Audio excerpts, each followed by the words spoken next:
Hindi sang-ayon ang mamamayan ng Greece sa pinirmahang batas na nagtatakda sa 13 oras na pagtatrabaho. Kasunod niya, nagsagawa ng 24 oras na kilos protesta ang ilang union at Greek workers para tutulan ang pagpapatupad nito. May balitang abroad si Son Santiago. Libo-libo manggagawa sa Greece ang lumahok sa isang 24-hour na general strike nitong Miyerkules bilang pagtutol sa isang panukalang batas na magpapahaba ng oras ng kanilang trabaho. Sa kurso ng demonstrasyon, huminto ang operasyon ng ilang mga land at water transport. Maging mga guro, kawani ng gobyerno at iba't ibang manggagawa mula sa iba't ibang bahagi ng kanilang bansa ay nagtungo sa kabisera para makiisa sa demonstrasyon. Sa panukala kasi, ang mga workers ay maaari magtrabaho na hanggang 13 oras kada araw, kumpara sa kasalukuyang 8 oras.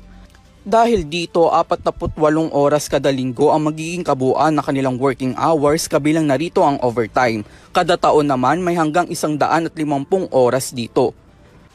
Ayon sa ulat ng pahayagang The Guardian, giit ng pamahalaan ng Greece hindi sa pilitan ng reforma at limitado lamang ito sa 37 araw kada taon.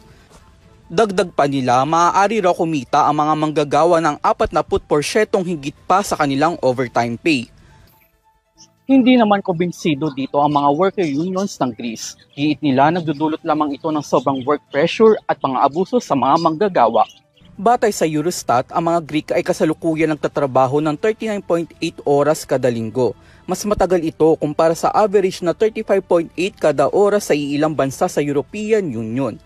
Nanawagan naman ang mga nagpoprotesta ng mas maikling oras na work week. Samantala, isa pang issue ng mga workers doon ay ang mababang pasahod. Sa kasalukuyan, nasa €880 lang kasi kada buwan ang minimum wage sa Greece. Isa umano ito sa mga pinakamababa sa kontinente ng Europa. Inaasahang tatalakayin naman ang naturang panukalang batas sa kanilang parlamento ngayong buwan. Para sa EuroTV News, ako si Son Santiago, sumasaludo sa bawat Pilipino.